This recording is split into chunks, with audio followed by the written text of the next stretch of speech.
అందరికి నమస్తే అండి. మీరు మన ఛానల్ ఫస్ట్ టైం చూస్తుంటే తప్పకుండా సబ్స్క్రైబ్ చేసుకోండి. అలాగే మరి ముఖ్యంగా లైక్ చేయండి. సబ్స్క్రైబ్ చేసుకోకపోయినా పర్వాలేదు, లైక్ మాత్రం చేయండి. వైఎస్ఆర్సీపీ నేత, మాజీ మంత్రి జోగి రమేష్ గారిని నిన్న ఉదయం సిట్ అధికారులు, ఎక్సైజ్ అధికారులు ఆయనను అరెస్ట్ అయితే చేయడం జరిగింది. సో అయితే నకిలీ మద్యం తయారీలో ప్రధాన నిందితులుగా A1గా ఉన్న అద్దెపల్లి జనార్దన్ రావు గారు, A2గా ఉన్న అద్దెపల్లి జగన్మోహన్ రావు, వీళ్ళిద్దరు కూడా నకిలీ మద్యం తయారీలో ప్రధాన నిందితులుగా ఉన్నారు. నకిలీ మద్యం కేసుల్లో ఇప్పటికే 17 మంది అరెస్ట్ అయ్యారు. ఏదైతే జోగి రమేష్ గారికి, అద్దెపల్లి జనార్దన్ రావు గారికి ఉన్న సంబంధాల గురించి అద్దెపల్లి జనార్దన్ రావు గారు అన్నీ బయట పెట్టారు.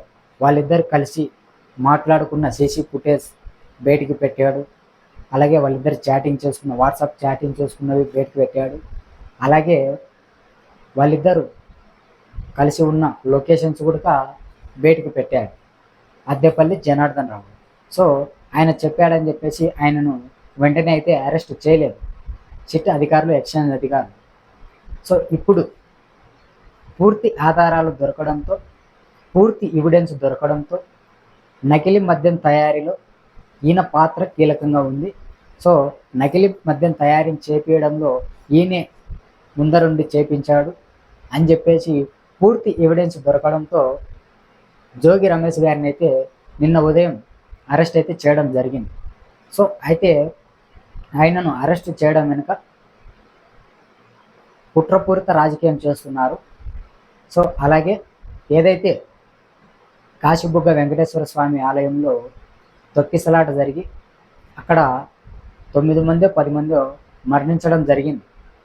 సో అక్కడ ఆ ఘటన వల్ల ప్రభుత్వానికి చెడ్డ పేరు వస్తుంది అని చెప్పేసి ఆ ఘటనను ప్రజలు మర్చిపోవడానికి జోగి రమేష్ గారిని అరెస్ట్ చేపించారని చెప్పేసి, ఆ ఘటన గురించి మర్చిపోయి జోగి రమేష్ గారి గురించి ప్రజలు మాట్లాడుకుంటారని చెప్పేసి అరెస్ట్ చేపించారని చెప్పేసి కుట్రపూరిత రాజకీయం చేస్తున్నారు.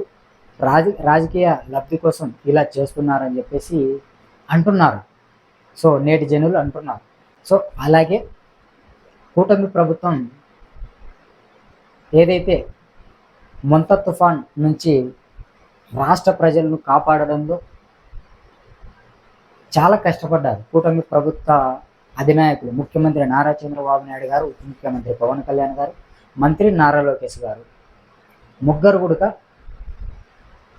మొంతా తుఫాన్ నుంచి ప్రజలను కాపాడడంలో మొంతా తుఫాన్ ప్రభావాన్ని ముందుగానే పసికట్టి రాష్ట్ర ప్రజలను ఎక్కడికెక్కడ అలర్ట్ చేసి అక్కడ ఉన్నటువంటి స్థానిక నాయకులతో ప్రజలను ముందు జాగ్రత్తగా సేవ్ చేసి రైతులను పొలాల నుంచి రైతు పొలాలను బాగా చేసి రైతు పొలాలకు పంటలు నష్టపరిహారం కట్టేయడం. సో ఇలా ప్రభుత్వం, ముఖ్యమంత్రి నారా చంద్రబాబు నాయుడు గారు, ఉప ముఖ్యమంత్రి పవన్ కళ్యాణ్ గారు, మంత్రి నారా లోకేష్ గారు ముగ్గురు కూడా మంచి పేరు తెచ్చుకున్నారు. ఈ మొంతా తుఫాన్ ప్రభావం నుంచి చాలానే కష్టపడ్డారు. మొంతా తుఫాన్ ఎఫెక్ట్ నుంచి రాష్ట్ర ప్రజలను కాపాడడంలో బాగానే పనిచేశారు. సో అలా పాజిటివ్ ఉన్న టైంలో ఏదైతే కాశీబుగ్గ తొక్కిసలాట ఘటన రావడంతో నెగిటివ్ వచ్చిందని చెప్పేసి ఆ నెగిటివ్ను తొలగించడానికి జోగి రమేష్ గారిని అరెస్ట్ చేస్తే ఆ ఘటన మర్చిపోయి జోగి రమేష్ గారి అరెస్ట్ గురించి ప్రజలు మాట్లాడుకుంటారని చెప్పేసి ఇలా చేశారని అంటున్నారు. సో అలానే జోగి రమేష్ గారు కూడా తప్పు చేయట్లేదని అనవద్దు. ఆయన చేశాడు తప్పు. నకిలీ మద్యం వ్యవహారంలో ఆయన కూడా ఉన్నాడు. ఉంటేనే కదా ఆయన అరెస్ట్ చేసేది, లేకపోతే ఎందుకు అరెస్ట్ చేస్తారు? సో ఇన్నాళ్ళు ఆయనను ఎందుకు తెలిసిన కూడా ఆయన అరెస్ట్ చేయలే. ఇప్పుడు పూర్తి ఆధారాలు దొరకడంతోనే కదా ఆయన అరెస్ట్ చేశారు. సో అయితే ఇప్పుడు ఈ కేసును బలంగా టేకప్ చేయాలి. సో అంత తుచ్చంగా అయితే ప్రభుత్వం ఈ కేసులో ఉన్నవారిని బయటికి రావడానికి అంత అవకాశం అయితే ఇయ్యరు. బలంగానే కేసును నమోదు చేపిస్తారు. అంత సూచ్యంగా బయటికి రావడానికి అవకాశం ఇయ్యరు. సో అయితే ఈ కేసులో కోర్టులో కూడా బలంగానే తీసుకెళ్ళి కోర్టులో పూర్తి ఆధారాలు ఇవ్వాలి. సో అయితే జడ్జి గారు ఏమంటారంటే, ఎవరో చెప్పారని మీరు అరెస్ట్ చేశారు, ఇతను తప్పు చేశాడా, సో ఈయన చేసినట్టు ఆధారాలు ఉన్నాయా, ఎవిడెన్స్ ఉన్నాయా అని అడుగుతాడు.